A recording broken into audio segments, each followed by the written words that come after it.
So we are starting this class and our topic is how to find resultant vectors के case में. तो class थोड़ा जो कि इसमें जो इन्फॉर्मेशन है वो कोई बहुत नया नहीं है. Most of you have already gone through this topic very rigorously. It is just a kind of revision, so we'll be go a little faster in this topic. हाँ, but फिर भी आप में से किसी को अगर ऐसा लगे किसी पॉइंट पे कुछ पूछना है तो you all are welcome with your questions. So as our heading is vector, how to find resultant. So what we see here in this case is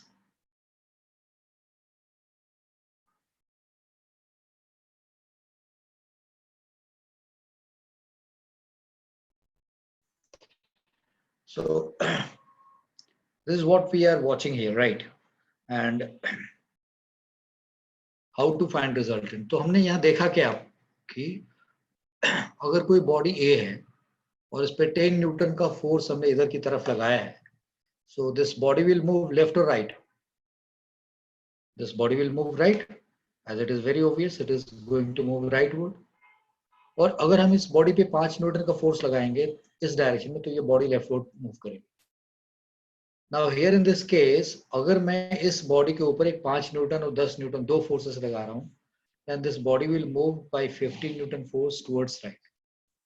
And now here in this case, if there is a body A and if I apply 5 newton this way and 10 newton this way, then this body will move 10 minus 5, that is 5 newton के हिसाब से right की तरफ.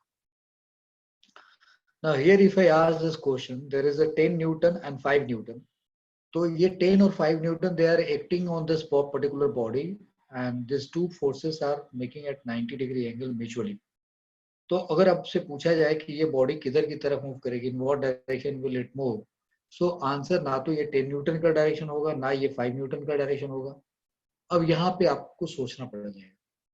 आपने देखा यहाँ पे इस एग्जांपल में 10 + 5 15 न्यूटन आपने कर दिया कि 15 न्यूटन का पुश जिस डायरेक्शन में लग रहा है बॉडी उसी डायरेक्शन में मूव कर जाएगी. और यहाँ पे 10 और 5 न्यूटन के जो फोर्सेस लग रहे थे अपोजिट डायरेक्शन में लग रहे थे, तो यू कैन से दैट कि नेट फोर्स ये 10 की तरफ होगा 5 न्यूटन का, इसके वजह से ये मूव राइट होगी. तो यहाँ पे हम बड़ी स्पेसिफिकली क्यों नहीं बता रहे थे, क्योंकि ना तो इन दोनों वेक्टर के बीच का एंगल 0 डिग्री है as here in this case, और ना तो इन दोनों वेक्टर के बीच में एंगल जैसे यहाँ पे 180 डिग्री है यहाँ पे. तो इन दोनों के बीच दोनों वेक्टर के बीच का एंगल ना तो 0 डिग्री है ना 180 degree. So now in that case we have to find the resultant. तो मैंने सपोज करो वेक्टर 5 न्यूटन का जो फोर्स है उसको हम A मान लें और 10 न्यूटन को B मान लें और ये 90 डिग्री के बजाय थीटा मान लें, तो उसको एक जनरल केस बना दिया जाए. और जनरल केस बना करके हम अगर पढ़ने की कोशिश करें then how it will be like this. So this is how it is like. Okay? Or in general, if there is a vector A and there is a vector B and the angle between this two vectors is theta, what will be magnitude of resultant and its direction? अब हमारा सवाल ये है कि इस दोनों vector का resultant क्या होगा और इसका डायरेक्शन क्या होगा. That's what we are trying to understand. So अब इस केस में कि वेक्टर ए और वेक्टर बी का रिजल्टेंट का मैग्नीट्यूड भी चाहिए और डायरेक्शन भी चाहिए और and direction as well. So हमने इसको सॉल्व करने के लिए to solve this we adopted, you all are able to watch this, no? Yes? Yes, sir. Yes, sir. Okay. I was getting a signal that internet connection is unstable. Anyway, so to solve this we adopted parallelogram law of addition of vectors. So what is that parallelogram law of addition of vectors की अगर हम बात करें तो ये कह रहा है हमसे कि अगर हम इस पे गौर करें, like parallelogram law of addition of vectors की बात करें, and if you look at this की this is A, this is vector A and this is vector B and this angle is theta, ये given है. तो parallelogram law of addition of vector क्या कहता है कि भाई एक वेक्टर A है वेक्टर B है, तो आप करो क्या कि इस B का वेक्टर, चूंकि हमें मालूम है वेक्टर एडिशन में एक वेक्टर जहां खत्म होता है दूसरा वेक्टर वहीं से स्टार्ट होना चाहिए. तो अगर हम इस वेक्टर A को फर्स्ट ले लेते हैं तो वेक्टर V जो है इसको यहाँ से उठा करके हमें यहाँ पे जोड़ना पड़ेगा. We'll have to add this particular position. If this is vector ए तो हमें इसको यहाँ कनेक्ट करना पड़ेगा, तो ये क्या होगा, वेक्टर बी आ जाएगा।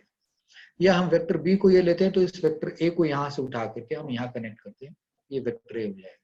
So now if we take this particular triangle, या we take this particular triangle like by triangle of O A R choose कर ले, या triangle of O B R में लगाए। तो O R vector is what, फिर उस case में चूंकि ये वेक्टर ए हो गया, ये वेक्टर बी हो गया, तो ये क्या हो जाएगा, रिजल्टेंट वेक्टर हो जाएगा। So O R vector is like vector O R is resultant of vector A and vector B, and we are writing this vector OR is equal to vector A plus vector B. So इसका मतलब ये है कि अगर दो vector हमें A और B दे रखे हैं, इनके बीच में एंगल थीटा दे रखा है, तो हमने parallelogram law of addition of vector use किया, फाइनली उसके अंदर triangle of addition vector use किया। वी नो दैट कि जो एक साइड होएगा जो दो वेक्टर्स का रिजल्टेंट को रिप्रेजेंट करेगा। अब अगर हम अपनी बात को आगे बढ़ाएं यहाँ से, तो फिर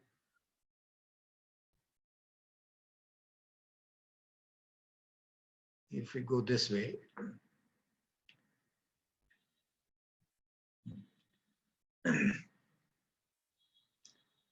तो हमने यहाँ पे अभी ये बात किया कि ये रिजल्टेंट होगा। अब अगर आगे बढ़े हम, तो हमारे पास ये सिचुएशन है, and this is saying that कि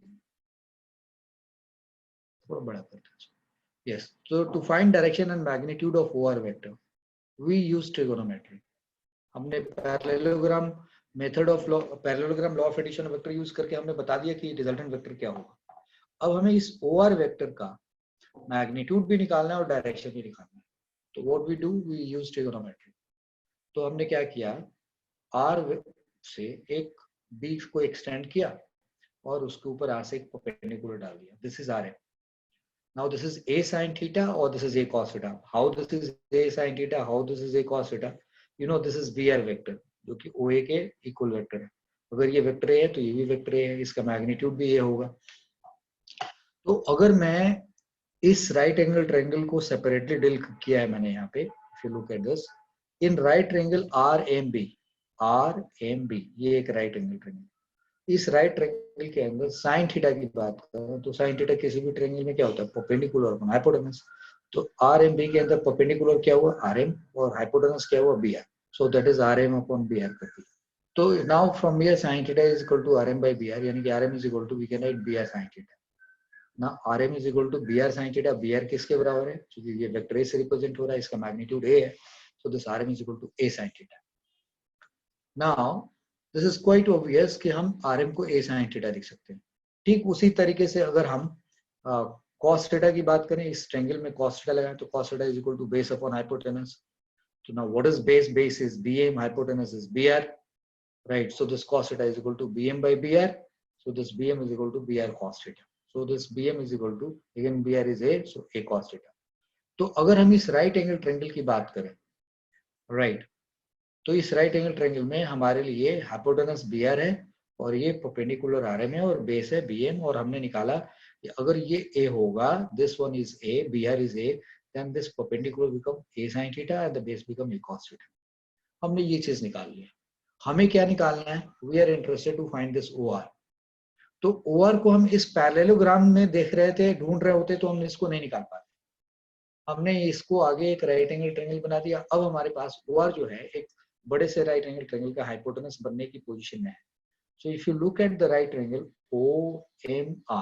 OMR, तो OMR के अंदर OR क्या हो गया, हाइपोटेनस हो गया, OM क्या हो गया, बेस हो गया, और RM क्या हो गया, परपेंडिकुलर। अब हम इस राइट एंगल ट्रायंगल में पाइथागोरस थ्योरम का इंफॉर्मेशन यूज करके OR का मैग्नीट्यूड जो है निकालने की सिचुएशन में। और हमारा पर्पस क्या था यहाँ पे, what actually we were trying to find here, we were trying to find just a minute,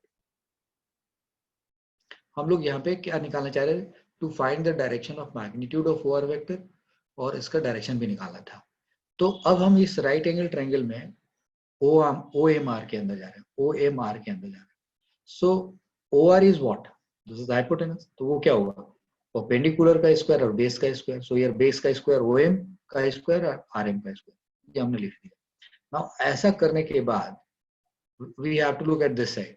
so this is OM is what, अब देखो तुमने OM क्या है, OB प्लस BM है, और OB क्या है, वेक्टर B का मॉड है, यानी कि OB प्लस BM किया, ओ बी लिखा वेक्टर बी का मॉड और बी एम हमने निकाला A cos theta, vector B का mod is B, B plus A cos theta, यानी ओ एम निकाल दिया B plus A cos theta, और आर एम हमने निकाल ही रखा है A sine theta. Now in that situation क्या हमारे पास ओ आर क्या आ गया, O R that is O R vector का मैग्नीट्यूड है, तो है क्या ओ आर वेक्टर का mod that is O R B plus A cos theta का square plus A sine theta का square. By doing this we are so simply saying that this OR is equal to b square a square cos square theta plus 2ab cos theta, ये इसका square कर दिया और इसका square a square sin square theta हो गया। Now if we look at this a square sin square theta और a square cos square theta, इन दोनों पे गौर करें तो इन दोनों का सम क्या हो जाएगा, इन दोनों का सम हो जाएगा a square, क्योंकि a square कॉमन करोगे cos square theta sin square theta 1 बन जाएगा। So b square plus a square and this is 2ab cos theta. So now OR जो है, जो रिजल्टेंट वेक्टर है उसका जो मैग्नीट्यूड है वो हमारे पास आ गया b square plus a square plus 2ab cos theta। अब हम ये कह रहे हैं कि OR वेक्टर का जो मॉड है, जो OR है वो ये रिजल्ट है, बस ऊपर वाला कॉपी किया है, लेकिन OR वेक्टर है क्या, vector a plus vector b का मॉड है, vector a plus vector b का मॉड है। लुक एट दिस, यही हमने किया है, this OR vector is what, vector a plus vector b है। तो इसका मतलब कि आप अगर OR वेक्टर का मॉड जो आपने निकाला वो क्या निकाला, you have said that this is OR vector का mod that is vector a plus vector b का मॉड, एक वेक्टर के मॉड का स्क्वायर b वेक्टर का mod square 2 into vector a का मॉड वेक्टर b का मॉड cos थीटा। आप में से कुछ लोग 11th में क्लास में पढ़े हैं, हम लोग इसको चाहते तो 2a डॉट b भी लिख सकते थे। Anyway, now to find the direction, अभी तक तो हमने मैग्नीट्यूड निकाल लिया, अब हमें डायरेक्शन चाहिए। हमें किसका डायरेक्शन चाहिए, OR वेक्टर का। Look at this here, OR vector हमने इसका मैग्नीट्यूड निकाल लिया, अब हमें डायरेक्शन चाहिए। तो इस वेक्टर का डायरेक्शन हम किससे बताएं, या तो हम वेक्टर बी हमें एक पता है और वेक्टर ए एक वेक्टर हमें मालूम है, हमारे पास दो ही वेक्टर दे रखे हैं और हमें इन्हीं दो वेक्टर में से किसी एक से इसका रिलेटिव डायरेक्शन बताना होगा, राइट। तो हमने एक तरीके से रिलेटिव डायरेक्शन का कोशिश किया, वेक्टर बी हॉरिजॉन्टल है तो इससे एंगल अगर बनाएंगे तो बड़ा आसानी से निकल जाएगा, तो हम वेक्टर बी से एंगल लेकर के चल रहे हैं और वी आर सेइंग कि जो ये रिजल्टेंट वेक्टर है वो वेक्टर बी के साथ अल्फा एंगल बना रहा है, तो उस केस में हमें इस अल्फा की वैल्यू निकालनी है। So we are saying that okay in triangle OMR tan alpha होगा क्या, that is perpendicular upon base. I hope you understand what I am talking about. tan alpha is in this case what we are saying ki this tan alpha we are trying to say, so this is RM upon OM। tan alpha अगर निकालोगे तो ये right angle ये बनेगा perpendicular और ये बनेगा base, तो this tan alpha is perpendicular upon base के हिसाब से अगर आप चलोगे तो tan alpha क्या लिखोगे, RM upon OM लिखोगे, तो RM upon OM लिख दिया। और RM कितना निकाला था, a sin थीटा, OM कितना निकाला था, यहीं पे देखो ये OM दिख रहा है आपको b plus a cos theta का, that is b plus a cos theta. तो अब आपने a sin theta upon b plus a cos theta लिख दिया, ये tan alpha। now tan alpha is equal to what, a sin theta upon b plus a cos theta, so alpha is equal to this tan inverse of a sin theta upon b plus a cos theta। so now this is where alpha is the angle made by resultant vector with vector b। तो हमने vector b के साथ जो angle हमें निकालना था वो हमने निकाल दिया। तो एक तरीके से देखा जाए कि जो दो वेक्टर a और b वेक्टर थे उनका जो रिजल्टेंट था उसका मैग्नीट्यूड तो ये रहा, a square plus b square plus 2ab cos theta, we can write like this। और उसके डायरेक्शन की बात करें तो हमने बोला कि वो वेक्टर b के साथ अल्फा एंगल बना रहा है और वो हुआ tan inverse of a sin theta upon b plus a cos theta। Mind you, अगर हम में से कोई बोलता है कि हमें वेक्टर a के साथ एंगल चाहिए तो, और अगर उस एंगल को हम अल्फा लिखते हैं तो यहाँ पे b sin theta upon b की जगह पे a आ जाता है और a की जगह पे b आ जाता है, तो यहाँ क्या होता है b sin theta, this is a plus b cos theta, ऐसे मिलेगा। आई रिपीट, अगर आई से दैट कि ये alpha is the angle made by resultant vector with vector B लिखा हुआ है, अगर हमसे कोई कहे नहीं वेक्टर ए के साथ ही हम एंगल बनाएंगे जी और वो एंगल अल्फा लेंगे, व्हाट आई मीन टू से, अगर इस डायग्राम की बात करें तो मैं ये कहूं कि इस डायग्राम में अगर मैं कहूं कि ये वाला एंगल जो है ये वाला, इसको अल्फा मान लिया जाए, इसको ना माना जाए, इसको मान लिया, तो वो क्या होगा, तो उस केस में भैया आपने ए के साथ अल्फा लिया है तो अब आपको उस पूरे सिचुएशन में जहां पे ए है वहां बी कर दीजिए, जहां बी है वहां ए कर दीजिए, यानी कि फिर वो रिजल्ट निकल जाएगा। तो this is how we have got the resultant of this two vectors, right. अब मैं आप लोगों से so we have done till now here, और अब अगर हम इससे आगे की बात करें, so what we have, we conclude is, if there are two vectors, vector A and vector B, if there are two vectors, vector A and vector B, vector A and vector B, or having magnitude A and B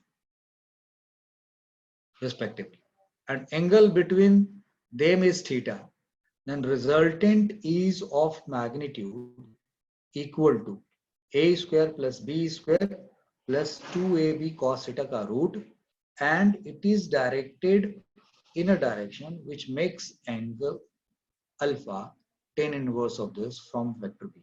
This is what we have got it. तो ये information में किसी को कोई doubt है? Anybody till now? None. So now let's talk about these cases now. तो अगर हम एक छोटा सा ये सामने रख रहे हैं, this special case we are trying to talk about, कि अगर वेक्टर ए और वेक्टर बी के बीच का angle 0, like if theta between vector A and vector B is 0 degree, that is vector A and vector B are in same direction. तो like ये particular point है, इस पे वेक्टर ए लगा है, इस पे वेक्टर बी लग रहा है. तो उस केस में, एक मिनट बच्चा लोग, तो उस केस में अगर हम बात करें,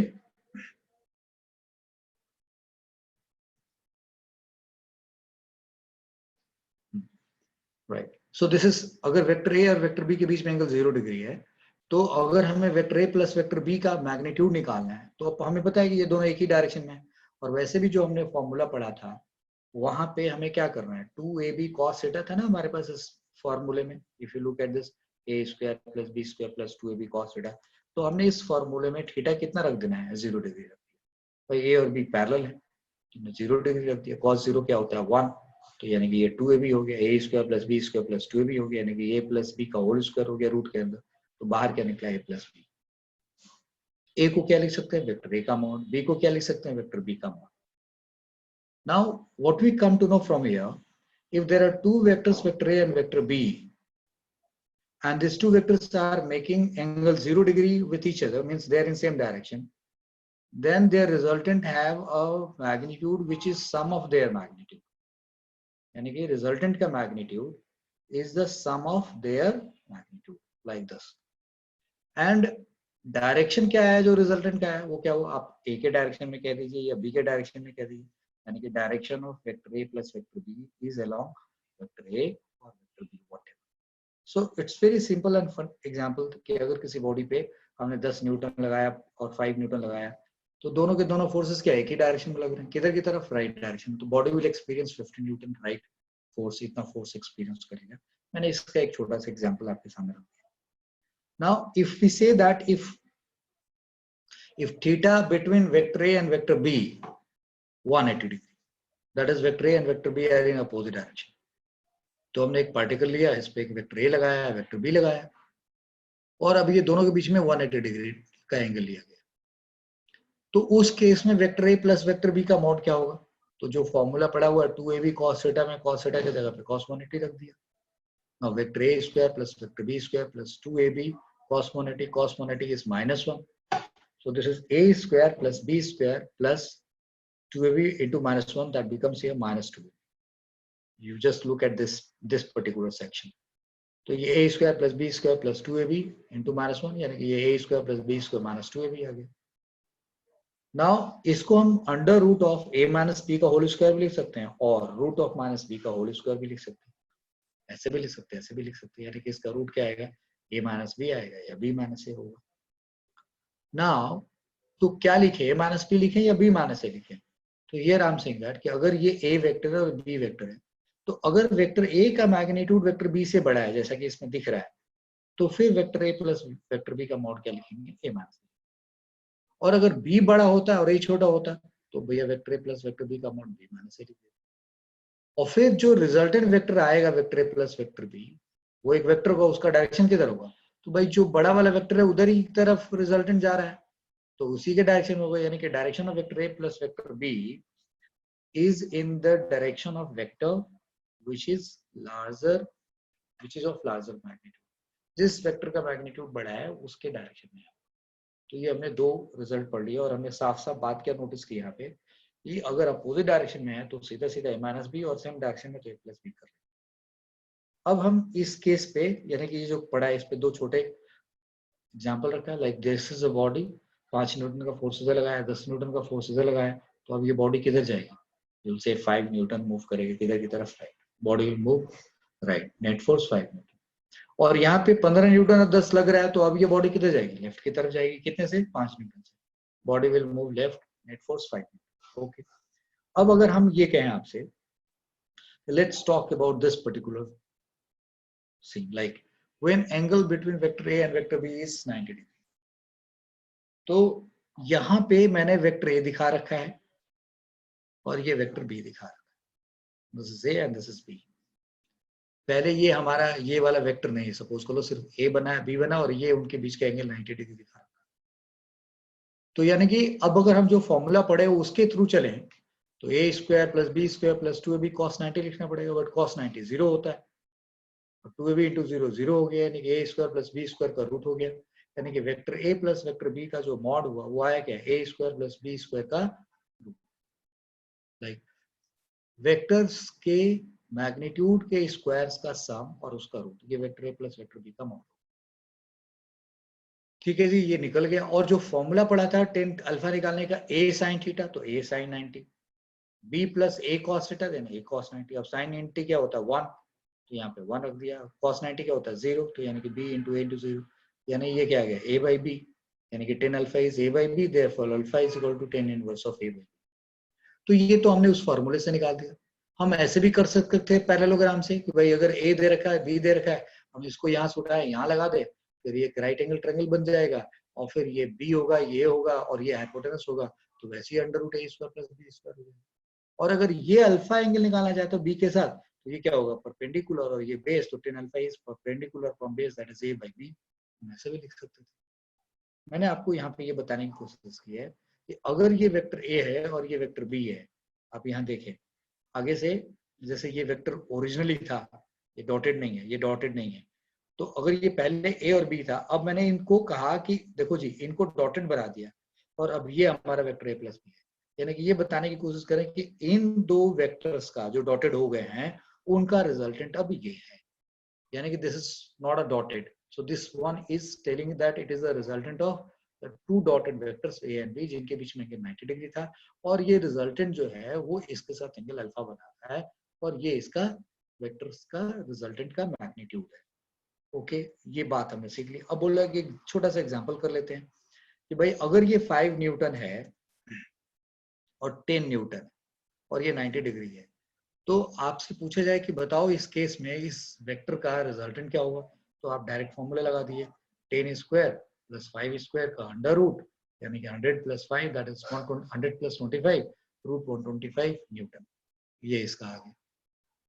और अगर हमें डायरेक्शन निकालना है, यानी कि ये अल्फा निकालना चाहते हैं हम, तो 10 अल्फा इज इक्वल टू हमें क्या पड़ा? परपेंडिकुलर अपॉन बेस, तो इसमें परपेंडिकुलर कौन बनेगा?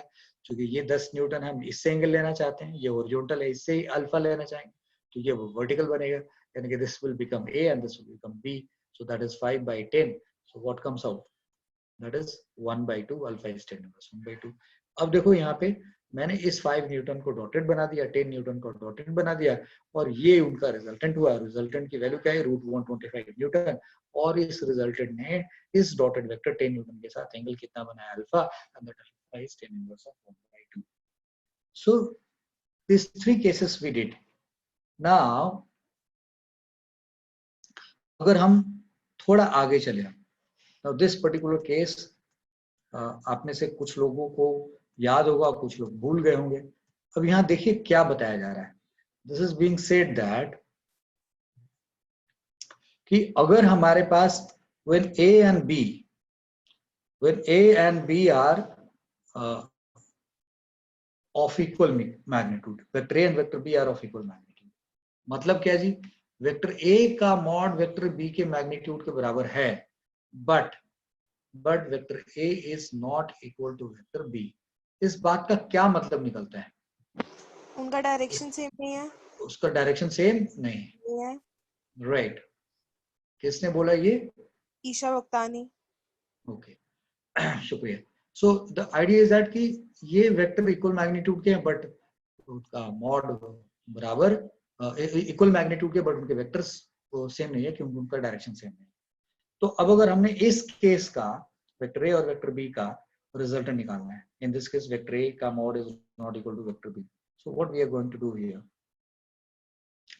सो इस केस में सीधा सीधा ए का मॉड और बी का मॉड बराबर है तो हम ए का मॉड और बी के मॉड को ए मान लें लेट लिखा हुआ लेट तो उस केस में A square plus B square plus 2ab cos theta लिखा हुआ है और वेक्टर ए का मॉड वेक्टर बी के मॉड को हम ए मान लेते हैं तो यहाँ बी के स्क्वायर की जगह ए स्क्वायर और बी के जगह पे ए डाल लेते हैं A square plus 2a cos theta and now this is 2a square plus 2a square cos theta भाई ये दोनों 2a square हो जाएगा ये 2a है 2a square cos theta हो जाएगा now if I look at further तो 2a square plus 2a square cos theta 2 square common कर लेंगे 1 plus cos theta under root कर दिया हमने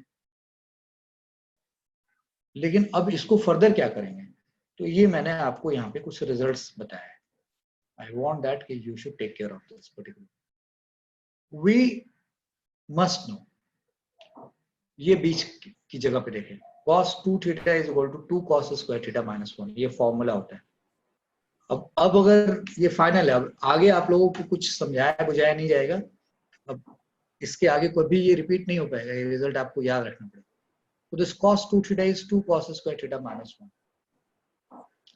तो अब अगर इसको इम्प्लाइज करके आगे लेके चले तो cos स्क्वायर थीटा क्या आएगा यहाँ से तो ये 1 इधर चला जाएगा और 2 यहाँ नीचे डिवीजन में आ जाएगा सो 1 प्लस cos 2 थीटा बाई 2 तो अगर cos 2 थीटा है तो 2 cos स्क्वायर थीटा माइनस 1 है और अगर इसी चीज को उधर इस साइड देखें तो मैंने क्या किया इस माइनस 1 को इसके साथ लेके गया ये 1 प्लस अच्छे माइक बंद कर लो बेटा अपना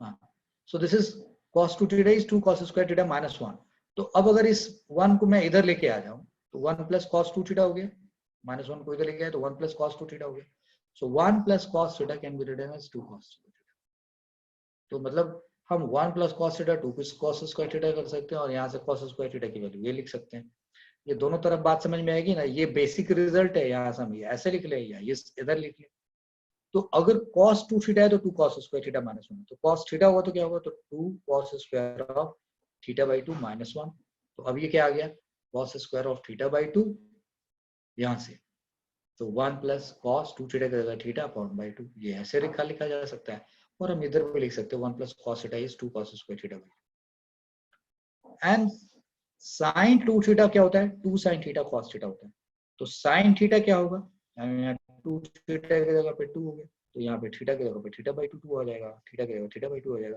यानी कि sin theta can be written as 2 sin theta by 2 cos theta तो अब आप देखो 1 प्लस cos थीटा को हम लोग कहाँ से रिप्लेस कर सकते हैं 1 प्लस cos थीटा को 2 cos square theta by 2 replace कर सकते हैं ऐसा करने से हमें क्या मिला so now vector a plus vector b का mod is 2a square into 2 cos square theta by 2 कर दिया किसके जगह पे किया पता है ना कि यहाँ पे क्या था हमारे पास under bracket 1 plus cos theta था तो हमने यहाँ रख दिया 2 cos square theta by 2 and अब ये क्या बन गया 2 into 2 4a square and this is cos square theta by 2 so 4a square cos square theta by 2 हो गया अब बाहर निकाला 2 4 का रूट 2 a स्क्वायर का ये और यहाँ से स्क्वायर गायब होकर के ये रिजल्ट आ गया 2a cos थीटा बाई 2 अब नाउ अगर हम देखें इस पोर्शन की बात करें let's talk about this particular side so tan alpha is what आपने पढ़ा है a sin theta upon b plus a cos theta तो इस केस में तो b का मैग्नीट्यूड a के बराबर है तो आप रख दो b को a की जगह पे सो a sin theta upon a plus a cos theta रख दिया b की जगह पे ये आ गया फिर यहाँ से a कॉमन कर लिया 1 plus cos theta sin theta अगले स्टेप में a कैंसिल होकर sin theta upon 1 plus cos theta अभी sin थीटा को हम लोग पढ़ा ना 2 sin theta by 2 cos theta by 2 लिख सकते हैं ये लिख दिया और इसको क्या लिख दिया 2 cos square theta by 2 cancel हो गया अब आया क्या sin theta by 2 cos theta by 2 and cos square theta by 2 cos square theta by 2 sin theta by 2 cos theta by 2 and cos square theta by 2 तो इस cos theta by 2 से एक square cancel हो जाएगा, तो क्या बचेगा sin of theta by 2 upon cos of theta by 2। ये क्या है tan ऑफ थीटा बाई 2, यानी कि tan alpha is equal to tan of theta by 2, तो alpha is equal to theta by 2। तो जरा अगर हम गौर करें अपने इंफॉर्मेशन पे, तो हमने ये देखा कि जो दो वेक्टर है इक्वल मैग्नीट्यूड के हैं ए और बी, तो उनका रिजल्टेंट कितना आया 2a cos थीटा बाई 2, और डायरेक्शन क्या आया जी, मतलब बी से जो अल्फा एंगल बनता है वो थीटा बाई 2 आया। तो इस बात को मैंने यहां दिखाया है, आप अगर गौर करें तो look at this particular situation. Thus for two vectors, if you just look, okay, thus for two vectors of equal magnitude, resultant is along angle bisector. How do we come to know कि ये angle bisector पे, जो कि alpha is equal to theta by 2 है, जबकि alpha theta क्या है, दोनों के बीच का एंगल है, तो resultant is along angle bisector and of magnitude how much, twice of, आपने पढ़ा था ना 2a, यहाँ देखो a, यानी कि ये एक वेक्टर का मैग्नीट्यूड है, सो ट्वाइस ऑफ वेक्टर का मॉड और इनटू कॉस ऑफ, उनके बीच में एंगल थीटा है तो थीटा बाई 2, 2 थीटा है तो थीटा, तो यानी कि कॉस ऑफ हाफ एंगल। तो पहले ये a दिखाया था मैंने, अनडॉटेड था, ये भी अनडॉटेड था b, अब मैंने इसको क्या कर दिया, डॉटेड बना दिया और डॉटेड बना दिया, लाइक इस वेक्टर का ये वाला क्या है, रिजल्टेंट है, and this is of how much, vector a plus vector b, और उसका मॉड आपने बता दिया 2a cos थीटा बाई 2, और जो अल्फा है वो है theta by 2, this is alpha is theta by 2। तो ये रिजल्टेंट कहाँ हो गया, बाइसेक्टर पे हो गया। Now this information we have taken, तो एक छोटा सा एग्जांपल कर लेते हैं इसमें, कि अगर हमारे पास वेक्टर लाइक ये 20 न्यूटन का एक वेक्टर है, 20 न्यूटन का वेक्टर है, इनके बीच में एंगल 60, तो दो वेक्टर है जी 20 न्यूटन का, बीच का एंगल 60 डिग्री है, तो vector A plus vector B का मॉड क्या होगा, फॉर्मूला पड़ा twice of A into cos of theta by 2, 2a cos angle कितना है 60 है उसका by 2, so 2a cos 30 is root 3 by 2, so 2 into 20 into root 3 by 2, 2 cancel, 20 root 3, ये हमारे पास आ गया जी। इसका मतलब कि इस 20 न्यूटन और इस 20 न्यूटन के ये जो दो वेक्टर थे उनका रिजल्टेंट, ये देखो मैंने इधर डॉटेड दिखा रखा है, और वो 60 डिग्री था, लेकिन ये रिजल्टेंट इस एंगल 30 डिग्री पे बाइसेक्टर पे कितने का 23, बात खत्म। एक और एग्जांपल इस पे लेते हैं कि हमने क्या किया यहाँ पे, कि भाई लुक, एक 15 न्यूटन यहाँ दिखा रखा है, एक 15 न्यूटन इधर दिखा रखा है, ये एक लाइन बीच में खींच रखी है, ये एंगल 90 डिग्री और ये 30 डिग्री है, तो ये टोटल एंगल कितना हुआ 120 डिग्री। तो कह रहा कि दो फोर्स है 15 न्यूटन 15 न्यूटन, और दोनों के बीच में एंगल टोटल कितना 120 डिग्री। तो बताओ रिजल्टेंट क्या होगा। तो मैंने देखो यहाँ पे दोनों को डॉटेड बना दिया, ये भी डॉटेड है, ये भी डॉटेड है, और ये आया वेक्टर रिजल्टेंट।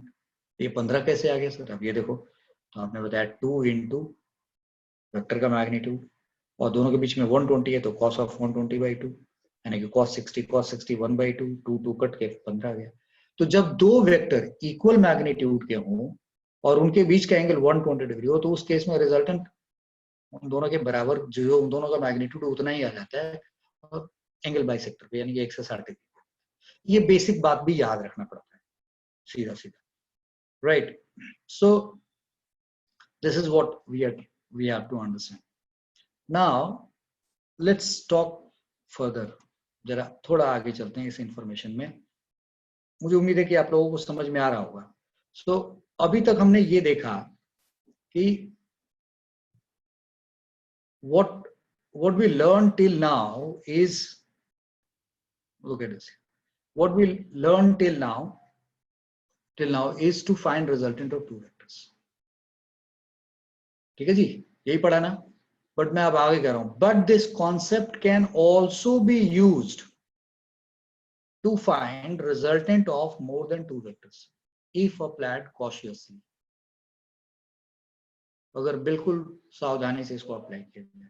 अब इस बात का क्या मतलब है, दो के लिए तो हम अप्लाई कर ही सकते हैं, बट दो से ज्यादा के केस में भी अप्लाई। मैं आपको एक एग्जांपल दिखाता हूँ। सी, एक 7 न्यूटन है, एक 10 न्यूटन है, एक 5 न्यूटन है, तीन वेक्टर दिखाए गए। तो बोला ये एंगल 90 डिग्री है, ऑब्वियसली मान लेंगे आप, ये 90 है, 90 है, परपेंडिकुलर है। बोले जी इनका रिजल्टेंट बताओ। तो सबसे सिंपल तरीका क्या होगा कि आप इस 10 और 5 का रिजल्टेंट निकालिए, क्योंकि they are in opposite direction, और जब अपोजिट डायरेक्शन में होते हैं तो उनका रिजल्टेंट क्या होता है, ए माइनस बी, ए बड़ा वाला बी छोटा वाला। 10 और 5 का रिजल्टेंट क्या होगा 5। और अब ये क्या आ गया 7। तो अब 3 से ये 2 बन गए और इनके बीच में एंगल कितना है 90 डिग्री। तो देखो आपने 2 का ही रिजल्टेंट सीखा है, तो आपने पहले इन 2 का रिजल्टेंट निकाल दिया, क्या निकला ये 5 आ गया। ये मत कहते ना कि सर ये 5 कैसे इधर उल्टा हो गया। अरे भैया मैंने इस 10 और इस 5, ये जो 2 फोर्स है इनका रिजल्टेंट 5 न्यूटन दिखाया और ये 7 ऐसे रखते हैं। अब यहाँ भी 2 वेक्टर बच गए और इन 2 वेक्टर के बीच में एंगल कितना है 90 डिग्री। तो अब अगर आप देखें यहाँ पे तो ये 7 न्यूटन और 5 न्यूटन ये है, इनको आप भूल जाइए, ये डॉटेड है गलती से थिकर हो गया ये, इनको भूल जाइए। और अब ये उनका क्या है रिजल्ट है ये वाला। तो कितना आया जी 7 का स्क्वायर 49, 5 का स्क्वायर 25, 49 एंड 25 इज 74, रूट कर दिया, ये इतना न्यूटन आ गया। और अल्फा इज इक्वल टू क्या आ गया perpendicular upon base that is 7/5, ये रिजल्ट आ गया। तो आपने कितना 3 का केस था, रिजल्टेंट निकालना था, आपने 2 का सीखा था, आपने पहले इस 2 को लिया फिर 1 बना दिया उसको, फिर ये ऐसे सॉल्व कर लिया। लेकिन अगर आप यहाँ पे अब जो डिस्कस कर रहा हूँ समझना है, फिर आप कहो कि मैं सर पहले 7 और 10 को रिजल्ट बनाऊंगा 90 डिग्री का कॉन्सेप्ट लगाऊंगा, तो 7 और 10 का अगर रिजल्टेंट लगाओगे आप तो निकल तो उसका मैग्नीट्यूड तो जाएगा, फिर डायरेक्शन निकालना पड़ेगा 10 अल्फा इज इक्वल टू 7/10, और फिर उसके जो रिजल्टेंट निकलेगा और 5 के बीच का एंगल आपको पता नहीं, तो आप फंस जाओगे। तो ये सोचा तो आप पहुंच गए कंक्लूजन तक, बीच में कहीं ट्रबल नहीं हुआ। और अगर आप 10 और 7 को लेके चलते या 10 और 7 और 5 को लेके चलते तो आप रिजल्ट तक नहीं पहुंच पाते। इसीलिए मैंने लिखा है कि this concept can also be used to find resultant of more than 2 vectors if applied what cautiously। अगर आप तरीके से इसको अप्लाई करेंगे तो आप कर सकते हैं। ये मैंने ये एग्जांपल दिखाया है, एक और एग्जांपल दिखाता हूं आपको। So see, you are able to see there, this is एक वाई एक्सिस लाइन है, ये एक एक्सिस लाइन है, इन सब का नाम दे दिया। वेक्टर ए है 20 न्यूटन का, वेक्टर बी है 15 न्यूटन का, वेक्टर डी है 7 न्यूटन का, वेक्टर सी है 12 न्यूटन। मैंने बोला इन चारों का रिजल्टेंट बताओ भाई। अभी हमने 3 पे लगाया, हमें तो 2 का ही रिजल्टेंट निकालना आता है, तो हम 4 का कैसे निकालें। तो थोड़ा सावधानी से चले अगर हम, तो अगर मैं 20 और 15 को लेके चलूंगा तो फंस जाऊंगा, 7 और 12 को लेके चलूंगा तो फंस जाऊंगा, 20 और 7 को लेके चला तो फंस जाऊंगा, 12 और 15 को लेके चला तो फंस जाऊंगा। बट अगर मैं ये वाला पहले लेके चलूं 20 और 12 और 7 और 15, तो ये तो कमाल है, ये तो बड़ा हो गया, इसमें कोई ज्यादा काम ही नहीं करना। तो भैया 15 और 7 यानी कि वेक्टर बी और वेक्टर डी का रिजल्टेंट, ये क्या है vector B plus vector D आ गया, क्या है 8 न्यूटन, 15 माइनस 7। देख रहे हैं आप यहाँ बी माइनस डी नहीं लिखा हुआ, vector B plus vector D, ये नहीं कि माइनस कर देना कि सर माइनस ही तो हो रहा है मैग्नीट्यूड, अरे भैया रिजल्टेंट है ये, और मैग्नीट्यूड आपस में एक दूसरे का बड़े में से छोटा माइनस होकर के आया क्योंकि वो अपोजिट डायरेक्शन। फिर उसी तरीके से प्लस सी आ गया 8 न्यूटन। अब आपके पास vector A plus vector C भी है 8 न्यूटन का, वेक्टर बी प्लस डी भी है 8 न्यूटन का। अब ये दो वेक्टर इक्वल मैग्नीट्यूड के हो गए और उनके बीच में 90 डिग्री है। कितना सिंपल हो गया। अब क्या करें, ये हमने डॉटेड छोड़ दिया इनको, यानी कि ए प्लस सी की जगह छोड़ दी, ये बी प्लस डी की जगह छोड़ दी, बोले ये दोनों वेक्टर का हम ये रिजल्ट निकाला। क्या निकाला 8√2, वो कैसे 2 into 8, और इन दोनों के बीच में एंगल कितना है 90 डिग्री है, यहाँ पे एंगल 90 डिग्री है। सो 2 8 into cos of 90/2, cos 90/2 is cos 45 degree, cos 45 is 1/√2, ये √2 और 2 ये आपस में कैंसिल होकर √2 बचेंगे, 2 न्यूटन हो गया। और एंगल बाइसेक्टर पे होगा क्योंकि दोनों इक्वल मैग्नीट्यूड के हैं, तो ये 45 डिग्री रिजल्टेंट आ गया जी हमारा। ये 2 एग्जांपल मैंने दिखा दिया आपको। अब एग्जांपल और लेके चलते हैं। Look at this example. Again this is y axis, this is x axis. यहाँ पे वेक्टर a है 20 न्यूटन का, एंगल कितना 15 डिग्री का।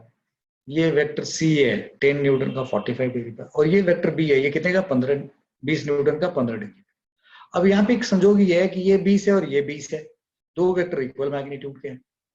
तो यहाँ क्लू मिल रहा है कि इक्वल मैग्नीट्यूड वाला अगर उसका कोई उनके बीच का एंगल ऐसा हो कि उसका हाफ एंगल करने पे बड़ा आसानी से रिजल्ट आता है तो कर लो।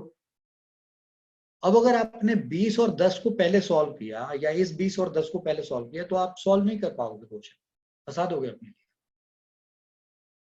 So that will be very difficult for you.